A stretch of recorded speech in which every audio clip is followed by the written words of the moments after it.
Bismillahirrahmanirrahim. Multilevel Master Reading.Part 1 exercise 66ning tahlilini boshlaymiz. Shopping hours in Britain are changing. Xarid qilish soatlari Britaniyada o'zgaryapti. Until a few years ago, shops opened at 9 o'clock in the morning and closed at 5:30 or 6 o'clock in the evening. Bir necha yil oldin nimalar? Do'konlar ertalab soat 9 da ochilardi va kechqurun soat 5:30 va 6largacha yopilardi. Some also closed for an hour for lunch. Ba'zilari hatto tushlik uchun 1 soatga ham yopilgan. In many towns, shops were closed on Wednesday afternoons. Ko'pgina shaharlarda do'konlar chorshanba kuni tushki paytlarda yopilgan. Birinchi savolimizning javobi shops bo'ladi. Ya'ni aynan do'konlar haqida gap ketgan va aynan yopilgan haqida gapirilgan, shuning uchun shops bo'ladi. On Sundays nothing was open. Yakshanba kunlari hech narsa ochiq bo'lmagan. But now some shops are open longer hours. Lekin ayni paytda ba'zi bir do'konlar uzoq soatga ochiq. Ikkinchi savolimizning javobi open bo'ladi, ya'ni ochiq ma'nosida. Some big shops and many supermarkets never close. Ba'zi bir katta do'konlar va ko'pgina supermarketlar hech qachon yopilmaydi. If you need a liter of milk or some bread at midnight, you can easily buy it. Agar sizga 1 litr sut yoki biroz non kerak bo'ladigan bo'lsa, yarim tunda siz uni osonlik bilan sotib olishingiz mumkin. For people who work long hours or people who often work at night or early in the morning like doctors, the new shopping hours are good. Ba'zi bir odamlar uchun, misol uchun uzoq soatlarda ishlaydigan odamlar uchun yoki o'sha kechqurun yoki ertalabda ishlashiga to'g'ri keladigan odamlar uchun, misol uchun shifokorlar uchun yangi xarid qilish soatlari juda ham yaxshi. Uchinchi savolimizning javobi hours bo'ladi, ya'ni xarid qilish soatlari degan ma'noda. If someone finishes work at 5 o'clock in the morning, they can go to the supermarket on their way home and buy some breakfast or a newspaper or anything else they may need. Va kimdir agar ishini ertalabga yaqin 5 da tugatadigan bo'lsa, ular osonlik bilan o'zlarining uyga ketish yo'lidagi supermarketlarga boradi va biroz nonushta uchun narsa sotib oladi yoki gazeta sotib oladi va o'zlari istagan boshqa biror narsani sotib oladi.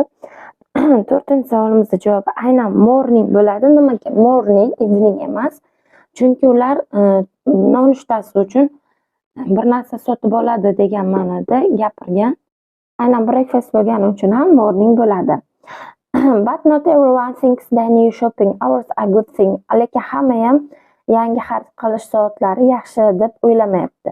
Some people say that Sunday is a holiday. Who wants to work in a supermarket on a Sunday? Ba'zi bir odamlar aytayapti, yakshanba bu ta'til. Kim xohlaydi yakshanba kuni supermarketda ishlash? 5-savolimizning javobi supermarket bo'ladi, aynan. But shops are very busy at the weekend and longer shopping hours are here to stay. Lekin ba'zi bir do'konlar juda ham o'sha shanba kunlari, dam olish kunlari tirband bo'ladi, band bo'ladi va ularda haligacha uzoq soat xarid. Bismillahirrahmanirrahim. Multilevel Master Reading.Part 1 exercise 67ning tahlilini boshlaymiz. Carla didn't walk fast on the beach. Carla sohilda tez yurmasdi. She kept her eyes looking at the ground. U doim yerga tikilardi. Carla was always on the lookout for treasures. Carla doimo durdonalarini kuzatardi. Her dad had built a bookcase to hold what Carla found. Carla o'rganishi uchun uning dadasi unga kitob shkafini qurib bergan edi. She had carefully organized things. U ehtiyotkorona o'sha narsalarni joylashtirgan edi, ya'ni organizatsiya qilgan edi. The top shelf held bird treasures. O'sha kitoblar shkafchasining eng yuqori qismida qushlar durdonasi bor edi. Most items in the treasures were feathers that Carla had found. Ular o'sha ko'pchiligi o'sha eng tepadagi narsalarning, qushlarning ko'pchiligi, ya'ni durdonaning ko'pchiligi bu Carla topib olgan patlar edi. Birinchi savolimizning javobi treasures bo'ladi, ya'ni o'sha durdonalarning ichida, ya'ni durdona yoki o'shani kolleksiya deb olsa ham bo'ladi. Xo'p, some were wing feathers and some were tail feathers. Ba'zilari qanot patlari edi, ba'zi birlari esa dumning patlari edi. Ikkinchi savolimizning javobi feathers bo'ladi. Aynan qanot patlaridan kelib chiqqan holatda ma'no jihatdan shu to'g'ri keladi. A nest of grass, string and twigs lay at the end of the shelf. O'tdan, ipdan, shox-shabbalardan bo'lgan in esa o'sha shkafning oxirida turardi. It had fallen from a tree in the park. U parkda daraxtdan qulab tushgan edi, ya'ni tushib ketgan o'sha in. Rocks and stones sat on the middle shelf. Toshlar va mayda toshchalar o'sha shkafning o'rtasida turardi. A few rocks were black and were made by volcanoes. Ba'zi bir toshlar qora rangda edi va u vulqonlar tomonidan, vulqonlar orqali paydo bo'lgandi. Some of the pebbles were shiny. Ba'zi bir silliq toshlar esa juda ham yaltiroq edi. The bottom shelf held a array of things. Held bo'ladi uchinchi savolimizning javobi, ya'ni o'sha shkafning eng pastki qismida turli xil narsalar bor edi. Ma'nosida held bo'ladi. There were a few bones that were probably from a chicken. U yerda bir nechta suyaklar bor edi. Balki u ehtimolga ko'ra tovuqlarki bo'lishi mumkin. And there was a long piece of skin a leather had shed. Va u yerda biroz uzun teri bor, ya'ni o'sha kaltakesak tashlagan terisi bor. Carla cleared a space on the bottom shelf. To'rtinchi savolimizning javobi shelf bo'ladi. Ya'ni Carla o'sha shkafning tubini dagi joyini tozalardi. Today she was going to the beach. Bugun sohilga bormoqchi edi. Beshinchi savolimizning javobi beach bo'ladi. To'rtinchi savol. Bismillahirrohmanirrohim. Multilevel Master Reading.Part 1 exercise 68 tahlilini boshlaymiz. Tom Berry is 17 and started skateboarding when he was 9. Tom Berry 17 yoshda va konki uchishni 9 yoshda boshlagan. He grew up in New York where he practiced hard and won his first competition when he was 14. U New Yorkda katta bo'lgan va o'sha yerda qattiq mehnat qilgan, ya'ni practice qilgan shu skateboardingni va birinchi marta 14 yoshida birinchi musobaqada g'olib bo'lgan. He was lucky, u omadli edi. A writer from Skate It magazine watched him that day, then wrote an article about him. Nimadan? Skate It jurnalidan bo'lgan yozuvchi o'sha kuni uni kuzatayotgan edi va u haqida maqola yozdi. Birinchi savolimizning javobi magazine bo'ladi, ya'ni jurnaldan. O'sha yozuvchi o'sha jurnaldan edi. Ma'nosida birinchi savol javobi magazine bo'ladi. They even made some videos of me, Tom said. Tom aytadi, ular hattoki men haqimda bir nechta videolar ham tayyorlashdi. I left school last year and now the magazine is paying me to skate and to skateboard in international competitions. Men o'tgan yili maktabdan ketdim va ayni paytdagi jurnal men uchun konki uchish uchun va o'sha konkilarim uchun xalqaro musobaqalarda bo'ladigan nimalar uchun, demak menga pul to'layapti. But I am not doing this for money. Lekin men bu narsani faqat pul uchun qilayotganim yo'q. I'm doing this because it's so much fun. Men buni juda ham qiziqarli bo'lgani uchun qilyapman. The writer is planning to collect my videos and make a short film about me. Ikkinchi savolimizning javobi videos bo'ladi, chunki yozuvchi meni videolarimni yig'ishni rejalashtiryapti va men haqimda kichkina film yaratishni rejalashtiryapti. Ikkinchi savolimizning javobi videos bo'ladi. Tom has just returned from Japan. Tom yaqindagina Yaponiyadan qaytib keldi. Skateboarding is the third most popular sport for boys aged from 12 to 16 in the USA, but in Japan it's less well known.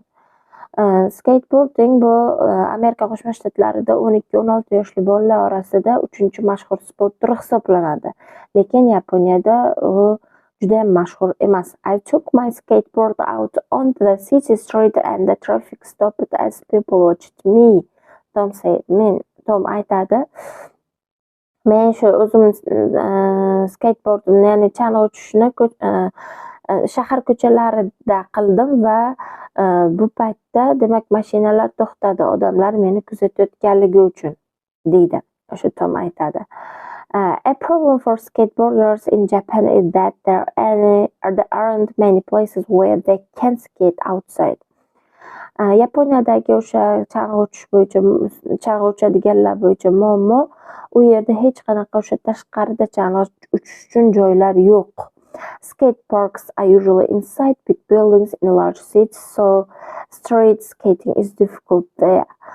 Skate parklar bor, chang'i uchadigan parklar, lekin ular ham o'sha katta shaharlardagi katta binolar ichida. Shuning uchun ko'cha chang'i uchishi, ya'ni konki uchishi qiyin. Street skating bo'ladi. 4-savolimizni javobi street bo'ladi. But things are changing, lekin narsalar o'zgaryapti. I love the trip and hope to go back to Japan to skate there again very soon. 5-savolimizning javobi skate bo'ladi, chunki chang'i uchish uchun. Lekin menga bu sayohat yoqdi va umid qilamanki, Yaponiyaga yana tez orada konki uchish uchun qaytib boraman. Demak, 5. Bismillahirrahmanirrahim. Multilevel Master Reading.Part 1 exercise 69ning tahlilini boshlaymiz. Ashley Trent, one of our most popular young actors, is now filming College Rape. Ashley Trent College Rape'da tushayotgan, ayni paytda filmda o'ynayotgan yosh mashhur aktyorlardan biri. He began having acting lessons 6 years ago and was in his first play at 10 years old. U o'sha aktyor ijro etish darslariga 6 yil oldin boshlagan borishni va birinchi rolini 10 yoshida o'ynagan. Birinchi savolimizning javobi years bo'ladi, 10 yoshida bo'lgani uchun. At 14, he immediately became well known not for acting in theater but on TV. 14-yoshda u tezkorlik bilan mashhur bo'ldi. Nafaqat teatrda, balki televizorda. That was fun, he says. Bu juda ham yoqimli edi, deydi u. I was in a fast food advert with a cartoon clone, but filming College Rape is much harder work. Men o'sha multfilm masxarabozi bilan fast food reklamasida bo'lganman, lekin College Rape qiyinroq ish. I have to play baseball and sing in the film, which is fine, but I need to have dancing lessons too. Men baseball o'ynashimga to'g'ri keldi, film uchun kuylashimga to'g'ri keldi. Bu juda ham yaxshi. Va hattoki o'sha raqs darslariga ham borishimga to'g'ri keldi. Keyin savolimizning javobi lessons bo'ladi. When we finish filming each day, I don't go out with friends. Biz filmni har kuni biz filmni tugatgandan keyin men do'stlarim bilan ko'chaga bormayman. I usually sit in the bath for an hour because my legs and arms hurt. Men odatda o'sha soatlab vannada qolaman, chunki oyog'im va qo'lim og'rigani uchun. But I'm enjoying myself because the 3 adult actors who are the teachers in College Rape are really good. Men juda ham o'zimdan rohatlanaman, chunki o'sha 3 o'spirin aktyorlar o'sha College Rape'da o'qituvchi bo'layotgan 3 aktyorlar juda ham yaxshi. They filmed all over the world. Ular butun dunyo bo'ylab kinolarda tushgan. My teachers have taught me to remember my lines more quickly too. 3-savolimizning javobi teachers bo'ladi. Mening o'qituvchilarim mening o'zimni o'sha so'zlarimni tezlik bilan yodlashimga o'qitishdi, yordam berishdi. I needed half a day to learn 5 pages before, but now I only need a quarter of an hour. Men avvallari o'sha 5 bet narsani o'qishimga yarim kunimni sarflardim, lekin chorak soatim ketadi. Hozirgi paytda chorak soatim ketadi. Being well known is great, but Ashley isn't interested in buying lots of expensive things or going out. Mashhur bo'lish bu yaxshi, lekin Ashley qimmat narsalarni sotib olishga yoki bir ko'chaga chiqishga qiziqmaydi. 4-savolimizning javobi noun bo'ladi, ya'ni mashhur ma'nosida well known. But I am asked to do really interesting work now, and that's wonderful, he says. Lekin ayni paytda menga juda ham yaxshi qiziqarli ish taklif qilindi va bu juda ham ajoyib, deydi u. I don't get excited when I watch myself in the film. I know I'm getting better, but I still need to improve. Men demak o'sha kinolarda o'zimni ko'rganimda hayajonlanmayman.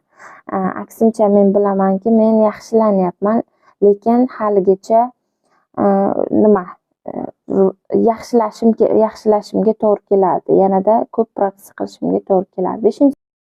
Bismillahirrahmanirrahim. Multilevel Master Reading.Part 1 exercise 70ning tahlilini boshlaymiz. Cillian Murphy reads the late news on British television at 11 o'clock each evening. Cillian Murphy har kuni kechqurun soat 11 da Britaniya televizorida kechki yangiliklarni o'qiydi. This is a good time for a news program because we can report the early news from America and the late news from Europe. Bu juda yaxshi vaqt hisoblanadi o'sha yangilik programmalari uchun, chunki biz Amerikadan bo'lgan yangiliklarni undan barvaqtroq, ya'ni ertalabroq barvaqt o'qiymiz va kechki yangiliklar Yevropadan bo'ladi. I still arrive home before midnight because the journey from the office television center to my home in North London only takes 6 minutes. Men odatda o'sha uyimga yarim tun o'rtasidan oldin kelaman, chunki ishxonamdan o'sha televizor sentrdan uyimgacha bo'lgan joy, ya'ni Shimoliy Londongacha bo'lgan joy 6 minutni o'z ichiga oladi. Ikkinchi savolimizning javobi home bo'ladi. Birinchi savolimizning javobi news bo'ladi. Xo'p, my family are always leave when I get in, but I usually make a drink of hot milk and read a book for about an hour. Mening oilam odatda men kirganimda uxlagan bo'ladi va lekin men odat qilib olganman o'sha issiq sut ichishni va 1 soat davomida kitob o'qishni. I always get up to have breakfast with my 3 children before they catch the school bus. Men odatda o'sha bolalarimni o'sha avtobusga ketishidan oldin, maktab avtobusiga chiqishidan oldin ularga nonushta tayyorlab beraman 3 ta bolamga. Then I take the newspapers and go back to bed for a short time. Keyin men gazetalar olaman va yotog'imga qaytaman biroz qisqa vaqtga o'qish uchun. Later on I go for a swim. News readers spend too much time sitting down. Keyin men o'sha suzishga boraman. Boshqa o'sha gazeta o'quvchilari esa ko'p vaqtini o'tirgan holatda sarflashadi. I sometimes go running. Ba'zida yugurishga boraman. I've done the London Marathon twice. Men o'sha London marafonida 2 marta qatnashganman. That is a running race of 40 kilometers. Bu 40 kilometrlik yugurish musobaqasi. 3-chi savolimizning javobi running bo'ladi, ya'ni yugurish musobaqasi ma'nosida. Xo'p, I finished each time, but I wasn't among the first. Men hammasida tugatganman o'sha marafonni, lekin birinchilardan bo'lib bormaganman. I start work after lunch at 2 o'clock when I go to my office. 4-chi savolimizning javobi office bo'ladi. Men ishimni o'sha tushlikdan keyin boshlayman soat 2 da, shuning uchun men ofisimga boraman. 4-chi savolimizning javobi demak office. The rest of the day is spent planning the program, but I always try to go home for an hour to see my children before they go to bed. Qolgan kunning qolgan qismi demak o'sha yangiliklarni rejalashtirish bilan o'tib ketadi. Lekin men harakat qilaman uyga o'sha bolalarimni uxlashidan oldin 1 soatga bo'lsa ham borib ko'rib kelishga. 5-chi savolimizning javobi aynan children bo'ladi. Bolalarimni ko'rib